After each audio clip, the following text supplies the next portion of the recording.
Hello दोस्तों, सबसे पहले मैं आपसे रिक्वेस्ट करना चाहती हूँ कि वीडियो देखने के बाद सब्सक्राइब ज़रूर कर लीजिएगा। मैं इन वीडियोस को बनाने में बहुत मेहनत करती हूँ और इसी से मैं अपना खर्चा चलाती हूँ। जो भी सब्सक्राइब करेगा, मैं दुआ करती हूँ कि उसकी ज़िंदगी बहुत अच्छी, अमीर और खुशहाल हो। प्लीज़ प्लीज़ सब्सक्राइब कर लीजिएगा। दोस्तों, आज की कहानी उस लड़की की है जिसने अपनी ज़िंदगी में कभी सपने नहीं देखे थे कि एक दिन उसका अपना छोटा भाई ही उसका सबसे बड़ा सहारा बन जाएगा। नाम है रिया, उम्र सिर्फ 20 साल।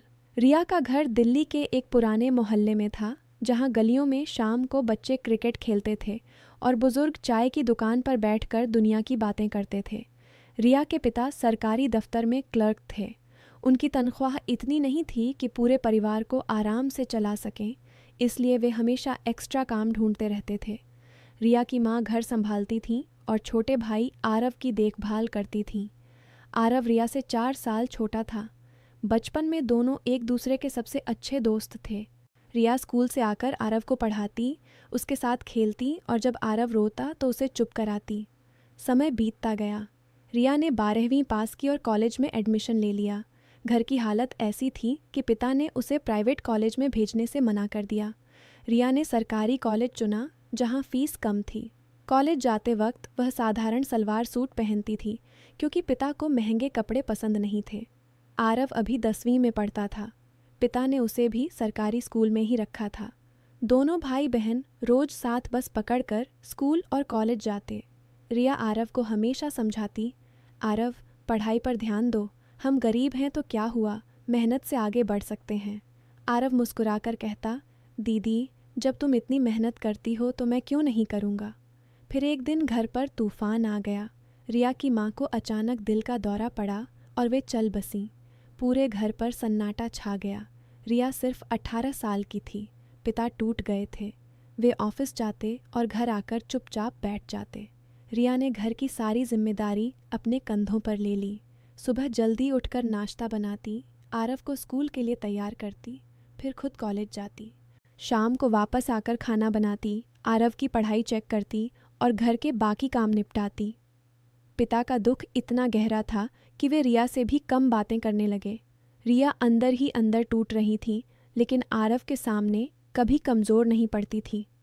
आरव अब धीरे धीरे बड़ा हो रहा था। वह देखता कि दीदी कितनी थक जाती है। वह रिया को कहता, दीदी, आज मैं बर्तन मांजूंगा, तुम आराम करो। रिया मुस्कुराकर उसका सिर सहलाती और कहती, तू बस पढ़ ले भैया, तेरा अच्छा बनना ही मेरी सबसे बड़ी खुशी है। दोनों के बीच की ये छोटी छोटी नज़दीकियाँ उन्हें एक दूसरे का सहारा बना रही थीं, लेकिन रिया कभी कभी आरव की नज़रों में कुछ अलग सा महसूस करती। वह सोचती कि शायद छोटा भाई होने की वजह से वह उसे ज़्यादा प्रोटेक्टिव तरीके से देखता है। समय बीतता गया। रिया ने कॉलेज पूरा किया और एक छोटी सी प्राइवेट कंपनी में जॉब शुरू कर दी। सैलरी ज़्यादा नहीं थी, लेकिन घर चलाने में मदद मिल रही थी। आरव अब 12वीं में था। उसके बोर्ड एग्ज़ाम पास आ रहे थे। रिया रात रात भर जाग कर उसे पढ़ाती। दोनों भाई बहन मिलकर सपने देखते कि आरव अच्छे कॉलेज में एडमिशन ले लेगा और फिर अच्छी जॉब करेगा। लेकिन पिता की तबीयत खराब होने लगी। डॉक्टर ने कहा कि उन्हें हार्ट की समस्या है और आराम की ज़रूरत है। पिता का ऑफिस का काम भी कम हो गया। घर की आर्थिक स्थिति और ख़राब हो गई। रिया की जॉब से जो पैसे आते थे वे किराने और दवाइयों में ही ख़त्म हो जाते। आरव देखता कि दीदी कितना संघर्ष कर रही है। वह रिया से कहता, दीदी, मैं भी पार्ट टाइम काम कर लूँगा। रिया सख्ती से मना करती, नहीं, तू सिर्फ पढ़ाई कर, मैं सब संभाल लूँगी। लेकिन अंदर ही अंदर रिया थक चुकी थी। उसकी नींद उड़ गई थी। रात में वह चुपचाप रोती और सोचती कि अब क्या होगा। एक दिन आरव ने रिया से कहा, दीदी, बोर्ड एग्ज़ाम के बाद हम कहीं घूमने चलें, सिर्फ 2-3 दिन के लिए, तुम्हें भी ब्रेक की ज़रूरत है। रिया ने हंसकर टाल दिया, अरे पागल, पैसे कहाँ से आएंगे। लेकिन आरव जिद पर अड़ा रहा। उसने अपनी पुरानी साइकिल बेच दी और कुछ पैसे जमा कर ली। फिर उसने रिया को सरप्राइज़ दिया, दीदी, मैंने एक सस्ता होटल बुक कर लिया है शिमला में, बस टिकट भी ले लिया, हम बस से जाएंगे। प्लीज़ दीदी, इनकार मत करना, तुम हमेशा मेरे लिए सब करती हो, एक बार मेरी बात मान लो। रिया की आंखें भर आईं। वह सोच रही थी कि इतना छोटा भाई इतना समझदार कैसे हो गया। आखिरकार वह मान गई। दोनों ने थोड़ा बहुत सामान पैक किया। रिया ने अपने पुराने सलवार सूट और 2-3 साधारण कुर्ते रख लिए। पिता को बताया कि वे बस 2 दिन के लिए आराम करने जा रहे हैं। पिता ने थोड़ी चिंता जताई, लेकिन रिया ने उन्हें आश्वासन दिया कि सब ठीक रहेगा। दोनों बस से शिमला पहुंचे। ठंडी हवा, हरे भरे पहाड़ और दूर दूर तक फैले बादल। रिया को बहुत अच्छा लग रहा था। होटल छोटा सा था लेकिन साफ सुथरा। एक ही कमरा बुक किया था क्योंकि बजट कम था। कमरे में 2 बेड थे। सामान रखकर दोनों ने बाहर घूमने का प्लान बनाया। रिया ने कहा, आरव, तू थक गया होगा, पहले आराम कर ले। आरव ने मुस्कुराते हुए कहा, दीदी, मैं तो तुम्हें खुश देखना चाहता हूँ। चलो मार्केट घूमते हैं। शिमला की सड़कों पर दोनों घूमे। रिया आइसक्रीम खाती रही और आरव उसे पुरानी यादें दिलाता रहा। याद है दीदी, जब माँ जीवित थीं तो तुम मुझे स्कूल से लाते वक्त हमेशा चॉकलेट दिलाती थीं। रिया हंस पड़ी। हाँ, और तू रोता था कि 1 नहीं 2 चाहिए। दोनों की हंसी से पूरा दिन हल्का हो गया। शाम को होटल लौटे। रिया थककर सो गई। आरव चुपचाप बैठा दीदी को देखता रहा। उसकी नज़रों में गहरी चिंता थी। वह सोच रहा था कि दीदी ने कितना कुछ सह लिया है। रात को अचानक रिया की तबीयत खराब हो गई। उसे तेज़ बुखार चढ़ आया। आरव घबरा गया। उसने होटल वाले से दवा मंगवाई और रिया को पानी पिलाया। रात भर वह दीदी के पास बैठा रहा। सुबह होते ही रिया की हालत थोड़ी बेहतर हुई, लेकिन कमज़ोरी बहुत थी। आरव ने कहा, दीदी, आज हम बाहर नहीं जाएंगे, तुम आराम करो, मैं तुम्हारे लिए खाना बनवा लाता हूँ। रिया ने कमज़ोर आवाज़ में कहा, आरव, तू भी थक जाएगा। आरव ने उसके माथे पर हाथ रखा और बोला, दीदी, तुमने मेरे लिए इतना किया है, अब मेरी बारी है। दूसरे दिन रिया थोड़ी ठीक हुई। दोनों होटल के पास वाले छोटे से पार्क में बैठे। आरव ने रिया से पूछा, दीदी, तुम कभी खुश क्यों नहीं रहती, हमेशा चिंता में रहती हो। रिया ने आह भरकर कहा, क्या बताऊं भैया, माँ चली गई, पापा बीमार हैं, घर की जिम्मेदारी मेरे ऊपर है। कभी कभी लगता है कि मैं अकेली पड़ गई हूँ। आरव ने दीदी का हाथ पकड़ लिया और बोला, दीदी, तुम अकेली नहीं हो, मैं हूँ ना। मैं वादा करता हूँ कि जितना हो सकेगा मैं तुम्हारा साथ दूंगा। रिया की आंखों में आंसू आ गए। वह बोली, तू अभी छोटा है आरव, तुझे अपनी पढ़ाई पूरी करनी है। मैं नहीं चाहती कि तू भी मेरी तरह संघर्ष करे। आरव ने गंभीर स्वर में कहा, दीदी, पढ़ाई तो करूँगा लेकिन तुम्हें अकेला नहीं छोड़ सकता। तुम मेरी दीदी हो, माँ के बाद तुम ही मेरी माँ हो। ये शब्द सुनकर रिया रो पड़ी।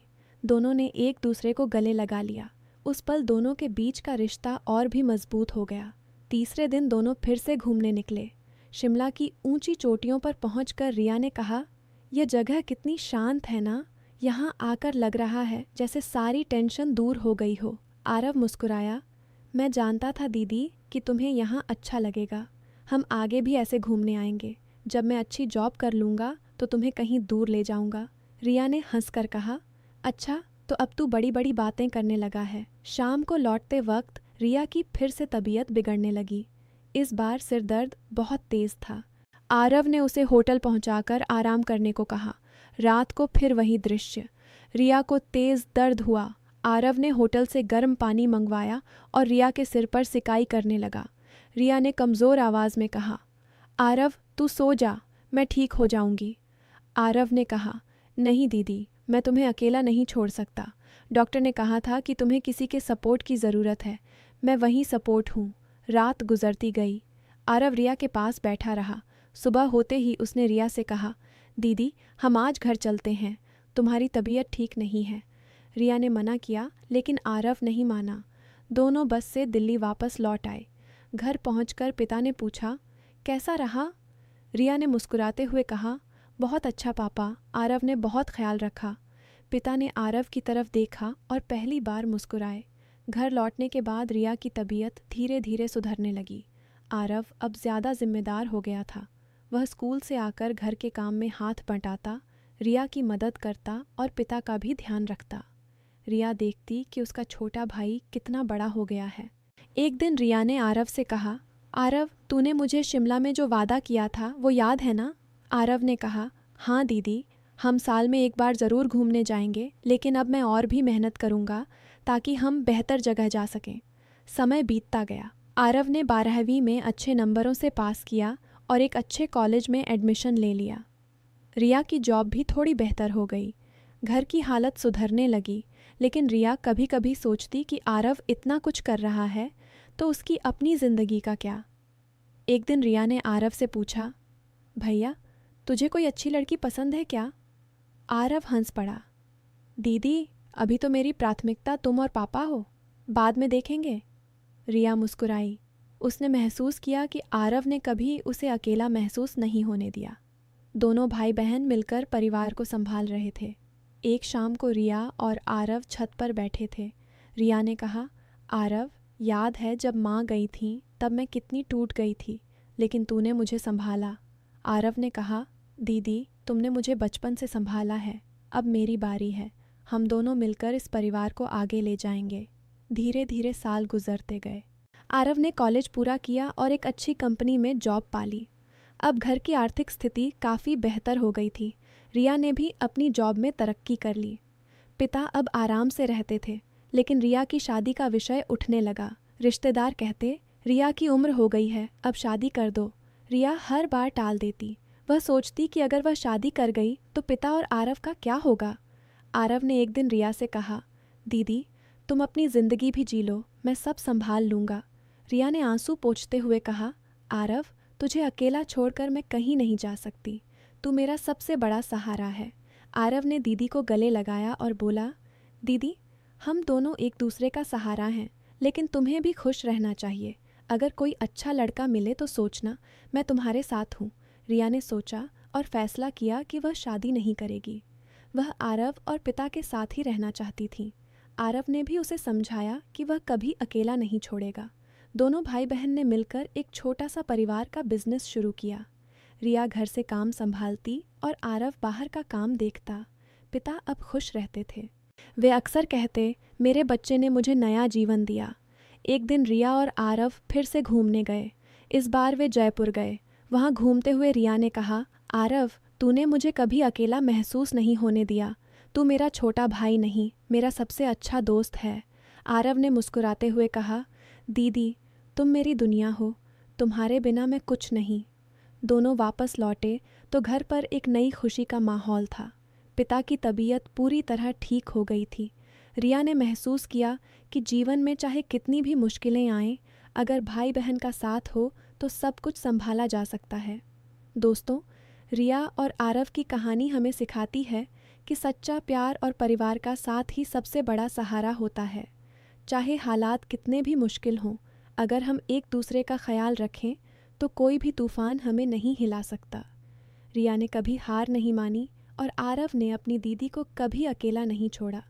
इसी विश्वास और लगन से उन्होंने अपना परिवार संभाला और खुशहाल जीवन जिया। अगर आपको यह कहानी पसंद आई तो कमेंट में ज़रूर बताएं कि रिया और आरव का रिश्ता आपको कैसा लगा। और हाँ, अगर आप ऐसी ही सच्ची और भावुक कहानियाँ सुनना चाहते हैं तो चैनल को सब्सक्राइब करना न भूलें। बेल आइकन दबा दें ताकि नई वीडियो की नोटिफिकेशन आपको मिलती रहे। मिलते हैं अगली कहानी में। तब तक अपना और अपने परिवार का ख्याल रखिएगा। धन्यवाद। कहानी की कुल शब्द संख्या लगभग 1800 शब्द है। पूरी कहानी परिवार, भाई बहन के प्यार, जिम्मेदारी, संघर्ष और साथ निभाने पर आधारित है। कोई भी अनुचित या असुरक्षित तत्व शामिल नहीं किया गया है।